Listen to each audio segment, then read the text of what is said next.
Welcome to Moments with Marianne.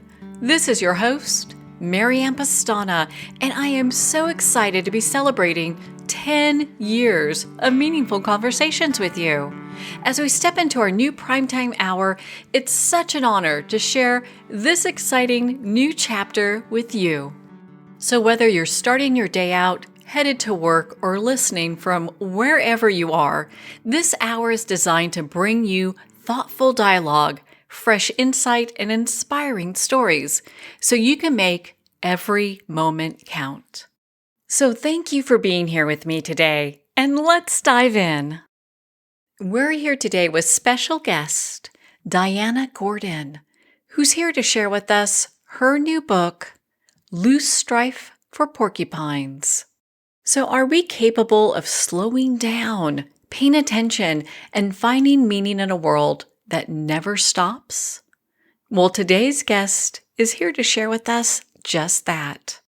Diana Gordon, who writes under the pen name D.M. Gordon, is a prize-winning author of Nightly at the Institute of the Possible, a finalist for the Massachusetts Book Award, and Loosestrife for Porcupines 2026 finalist for the Blue Light Prize. Her past includes working as a classical pianist, teaching and performing chamber music, as a political activist, and as an equestrian, schooling dressage mounts with Olympic team members.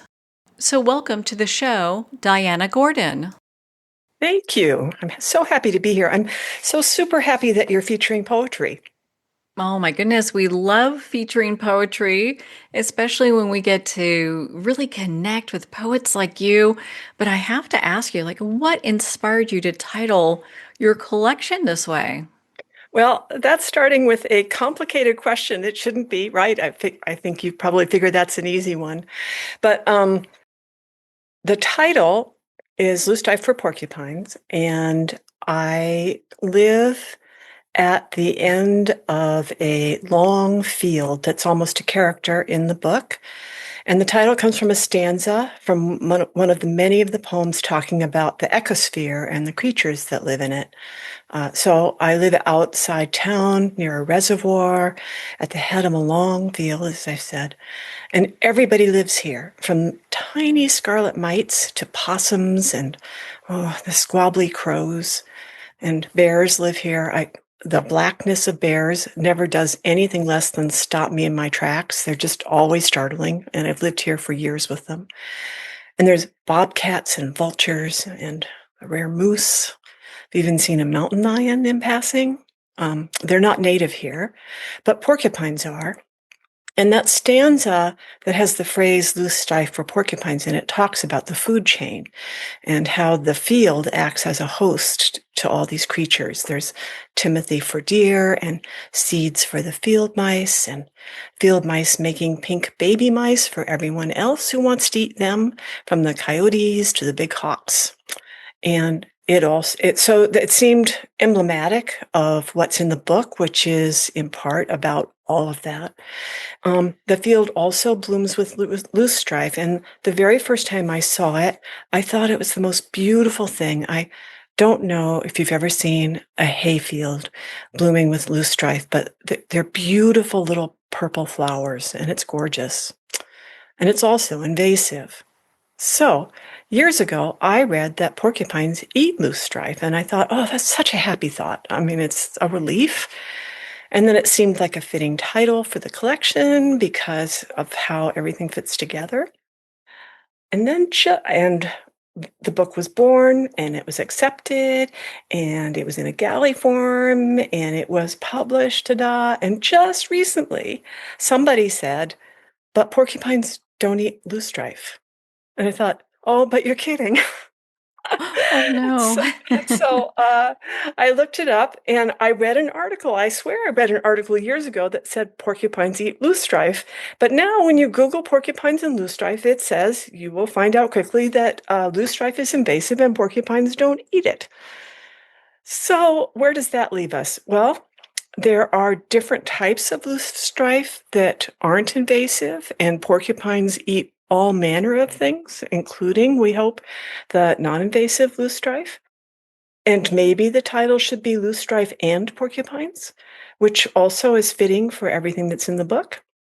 And that's why that question is complicated. Well, I'm glad we started with the complicated one first. And I think that that is actually just so beautiful how you set the stage for your poetry and the inspiration behind it and the animals that you have that are just right there. Just sounds like just right outside your door in many ways. We'll pick on the porcupines. You see a porcupine. How does a poem come to you for that? Poems come in a variety of different ways. Uh, so I'm not out looking for a poem about porcupines or any kind of animal, but I'm drawn to them because I just have a terrific empathy for all the lives that we live among on this planet.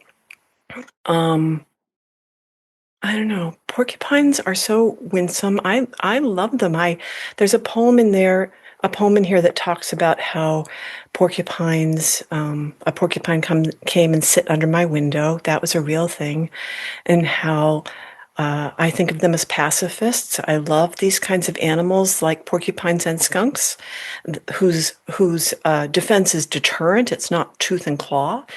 For a porcupine, his basic thing is the golden rule. It is, don't touch me, and I won't touch you.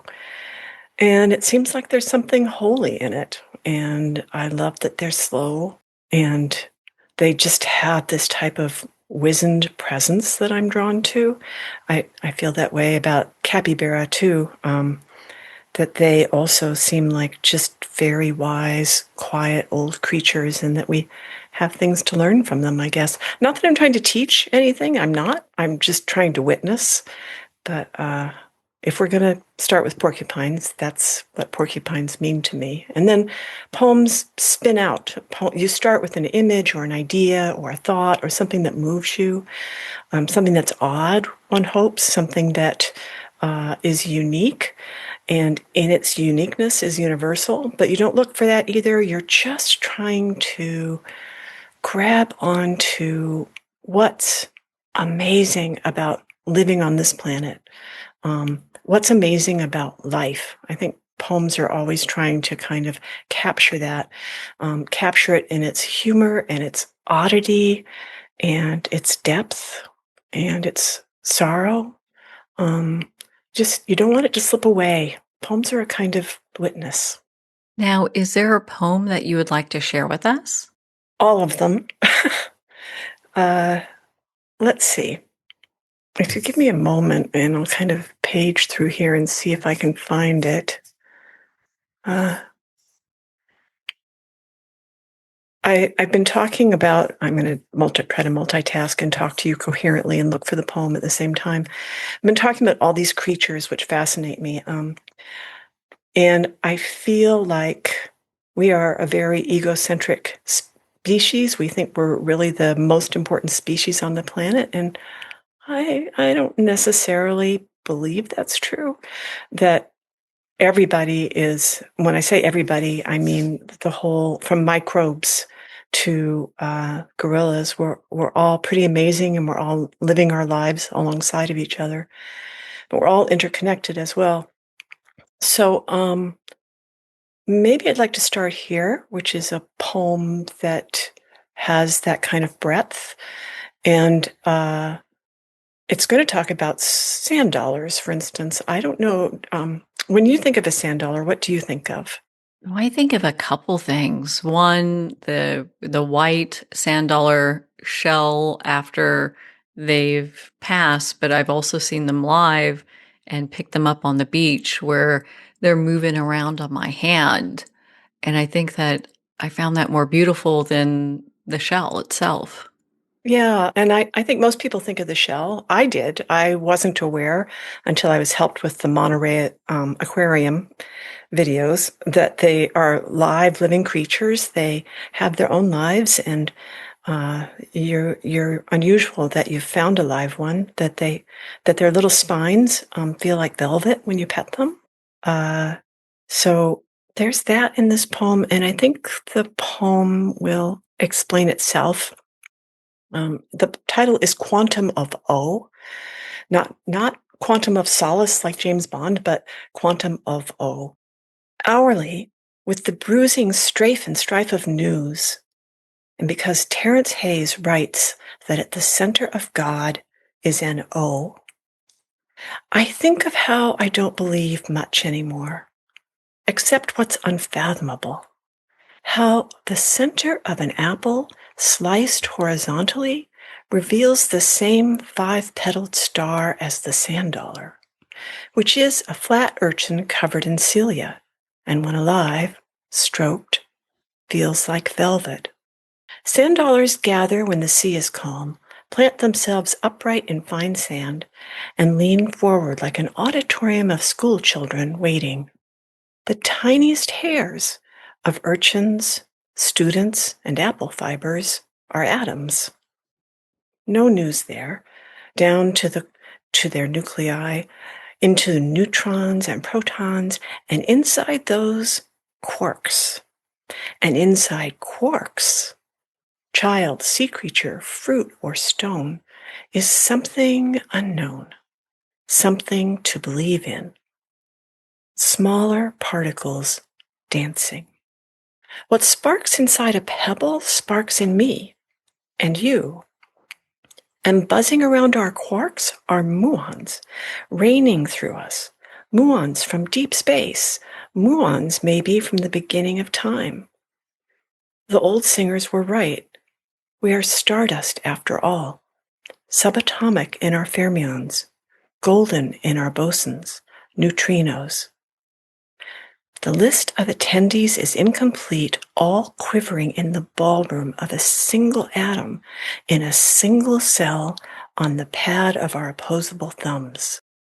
The Great Pyramid has a sealed chamber, discovered by tracing the muons, dashing through ancient air like commuters late for a subway train, moving faster than through the stone where they are more like single cars crawling home on the 405.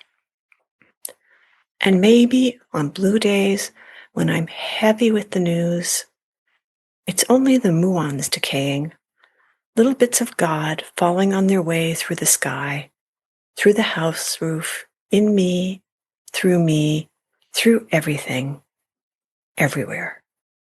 What a beautiful poem. Thank you for sharing that with us. My Oh, goodness. thank And you for letting me read it. I feel privileged, actually. well, I can understand why people love when poets read their poetry because the feeling and emotions come out. It was one that I found was really interesting is Living Rock, Losing Sky. And I Ah, thought that was such a beautiful poem. Can you share with us what inspired you to write that? well, it was motivated by an event. Actually, it's motivated by two events. One was an earthquake. My house is an A-frame, and I write in my chair at the top of the house in the A-frame. And I live in Massachusetts, where there aren't a lot of earthquakes. And I come from Southern California, where there are, where I was in one of the big ones. And I was sitting in my chair, and the lights started to swing. The ceiling lights started to swing. And I thought, oh my God, this is an earthquake. And I started thinking about how here I am sitting on this planet, literally on this chair, being moved by the bones of the planet. So that was one of the first impulses. And then just thinking broadly, one of the other things, I am an eco-poet, or I am just a person living at this time concerned about our planet and everything that's changing so fast. And I live out in the semi-country, and I hear neighbors talk about how glad they are when they look at the sky because they can see the stars. And I look up there and I see barely any stars. I haven't seen the Milky Way in years, years. And people don't seem to have a sense that they are all just blinking away from us. So I listen to my neighbors, and I'm glad they're appreciating the stars, but I have gotten in the car more than once, and more than once in this book, to go look for them, to go try to find them. And so it's this sense of living on the planet. It's a sense of sitting in a chair, being moved around by the bones of the planet, of looking up at the sky and realizing that we as a species are so powerful that the stars are disappearing. And that's upsetting. And I think that they're upsetting while we argue about it. So there's that in the poem, and also this sense of coming to a meditation, of coming to the breath, of coming to the present, and of just being with this and witnessing it and breathing in and breathing out. It beckons us to be really present in the moment. Yes, it's that's a constant struggle, isn't it? You'd think it wouldn't be that hard, but it is. Can I read you another poem about that? Oh, I would love that. Yes. Okay. This book is about all the creatures we live with. You run into a lot of them, and just sort of the wonder of the biological wonder of living on the planet, which I think is in part there in the Quantum of O poem I just read. But it's also about just how to live now. It's a hard time to live. Everybody's angry. Everybody's overwhelmed. Um, we have so much coming at us all the time, and so much is distressing. So this is about happiness, as a number of the poems are. And it's called Radishes. It could also be called Looking for Happiness. Radishes. Craving joy. Even on good days, disquiet lurks. And isn't happiness the one imperative? On lesser matters, timing, phrasing, nuance, a chamber music coach once counseled if it were easy, more people would pull it off. A trip to Lake Como might do. Happiness, I mean. A flight, first class, boutique hotel, verdant grounds. A resident golden retriever, canine calm, learned tableside, waiting for her grizzled old man to finish his meal in the kitchen. Musky wine, fresh rolls, romaine dressed in sardines and olives. Maybe it's raining lightly on old stone, languorous slappings of the lake, azaleas. After lunch, the man launches his skiff, dog at prow, and in an hour or 4, in mist over pearl gray water, they bring back trout for his wife, the chef. I see her freckled hands slicing radishes. Hear the knife whisper through the crisp white flesh while he sets table in the small dining room, the dog watching in the long shadow of late afternoon, all three living well in time, lentamente. I surrender this illusion that happiness lives on a lake in Italy. Still, there's something about slow, something about the knife. I have one. I intend to sharpen it, attend its whisper slice, and nothing else. How hard can it be? That is a really good one. My goodness. What was the inspiration behind that? Because I feel like there's so many different ways that that could go. Uh, well, you may be the only person who asked that question. And I have to say, it comes from cooking videos on YouTube.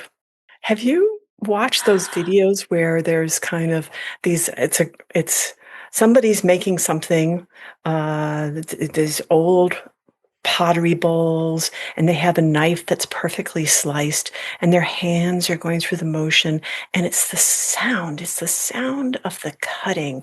It's the sound that they make when they're cutting cucumbers that has such an absolute presence to it.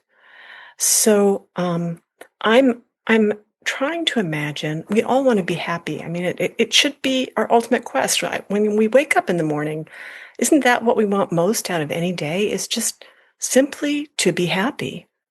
And how many days do we get there? I don't. I don't get there very often.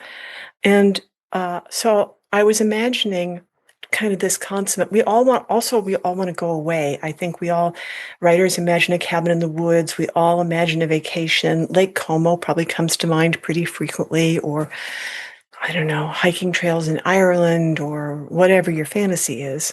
But we want to get away. So my mind is thinking that's my fantasy, like first class and this boutique hotel on Lake Como and the old stones and the couple and the great food. And then I'm thinking, yeah, that's not it. It's it's about being present here. It's about that happiness comes in the moment where we have a knife in the kitchen.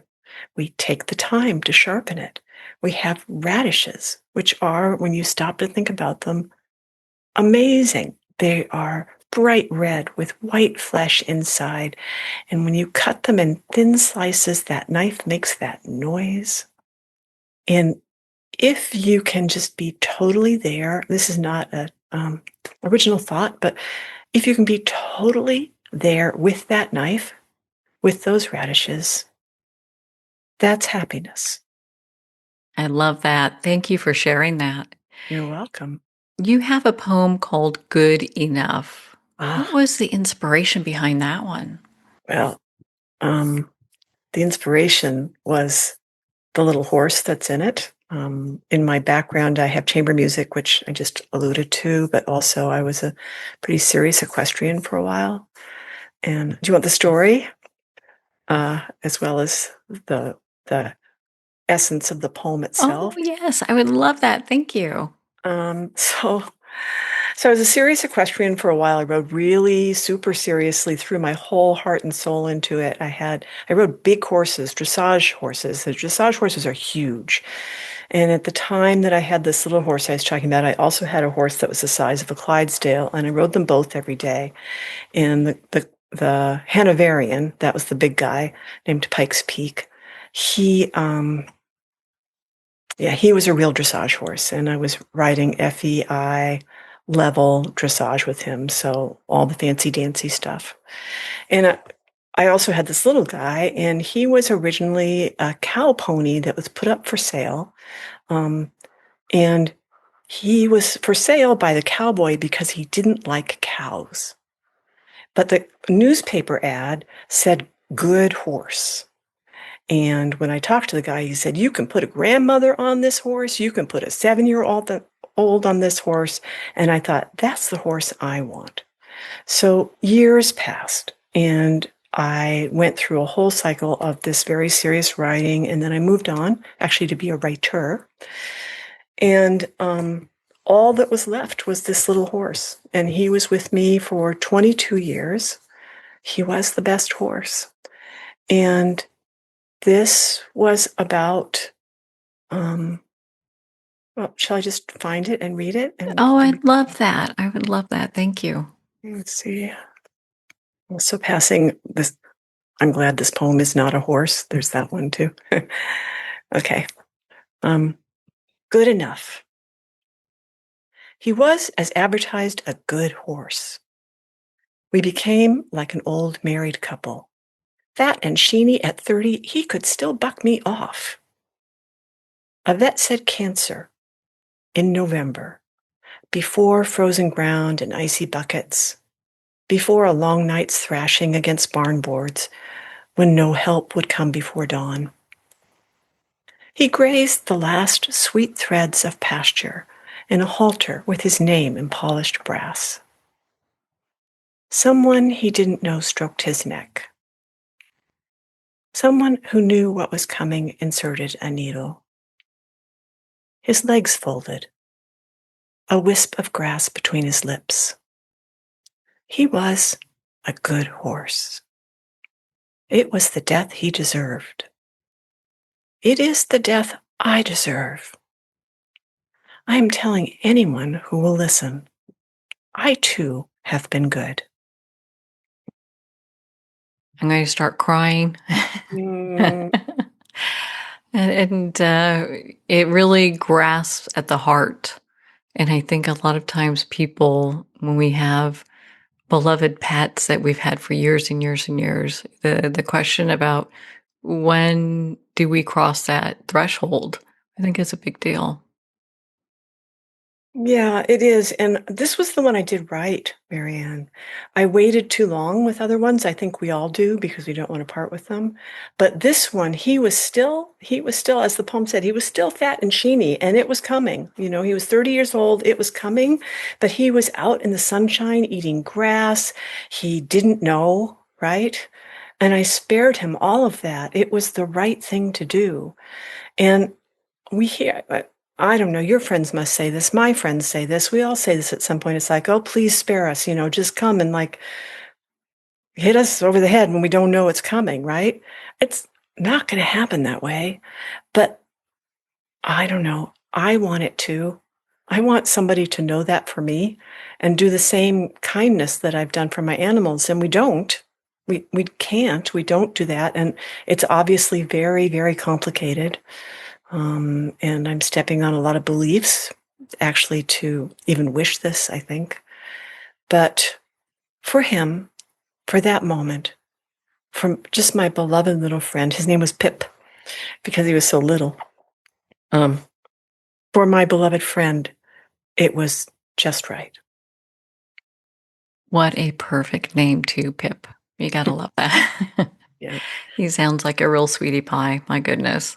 he was. He was also Pip from Great Expectations. That kind Hmm. of that Pip, and I don't know, unless you know a little bit about the sport, you wouldn't know, but he was this little cow pony, and he had the most extraordinary extended trot that could compete with the big guys. And at one point, he won a championship trophy with a group of three representing New England, and the two other people in the class were a German trainer and a professional trainer, all with their big European warm bloods, and little Pip the cow pony. He took it home. He took it home. Yeah, he was the best. I loved him. And he changed my relationship with horses after I stopped riding. He became a friend, and it was very interesting to watch the transformation of our relationship when when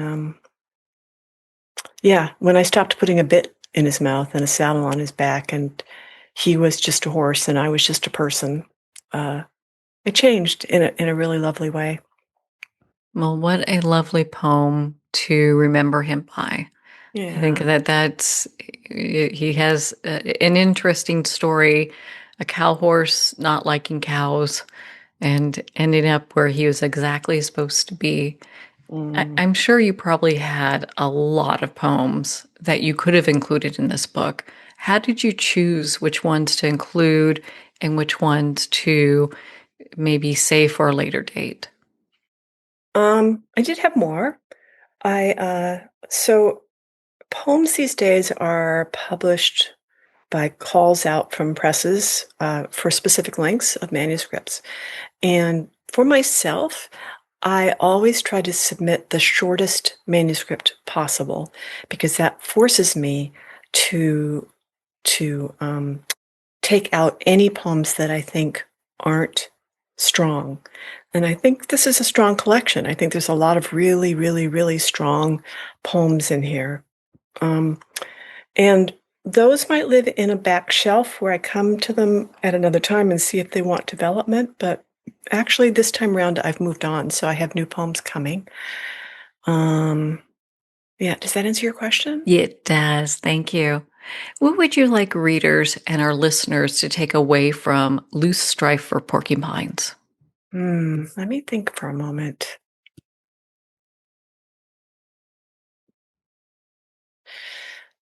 I hope they laugh at being scolded by an annoyed oyster on the beach. I hope they love finding themselves sitting in a hot spring afloat with oranges with a group of wise, calm capybara with their round ears and their patient eyes, and that they breathe deeper for being in that moment. I hope they read about that old woman cutting radishes and remember to be happy the next time they're slicing vegetables. And to know they're not alone when they're aching for America and the planet and to cherish it. And I hope they remember in these poems to have a reverence for all living beings. And I hope they remember to look at the sky every day. Yeah, that'd do it. Well, Diana, where can our listeners connect with you and be part of your community? So my website, which is www.dmgordon.com, super easy.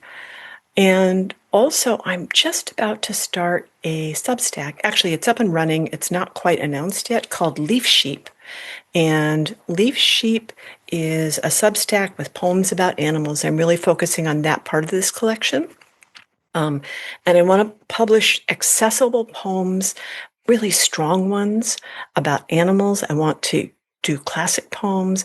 I want to reach out to people who maybe have moved away from poetry because they find it that they can't relate to it.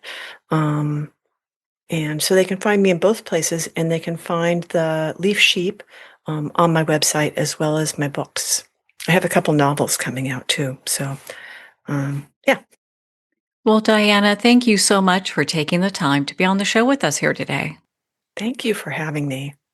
Well, thank you, Diana. It's been such an honor to spend this time with you and to talk about your new book, Loosestrife for Porcupines. Make sure to visit her website at dmgordon.com for more information on her work and to be part of her community. Well, we're at the end of our time today. I'd like to thank everyone for tuning in.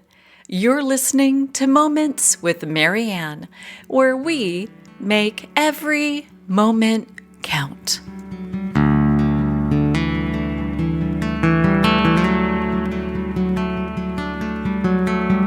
In a single moment, your life can change. Moments with Marianne is a transformative hour that covers an endless array of topics with the best of the best. Her guests are leaders in their fields, ranging from inspirational authors, top industry leaders, and business and spiritual entrepreneurs. Each guest is gifted and a true visionary, a recognized leader in her own work, and while teaching others to develop, refocus, and grow, Marianne will bring the best guest and sometimes a special surprise. Don't miss this. You never know just which moment will change your life forever. Make sure to tune in and visit momentswithmarianne.com for more information.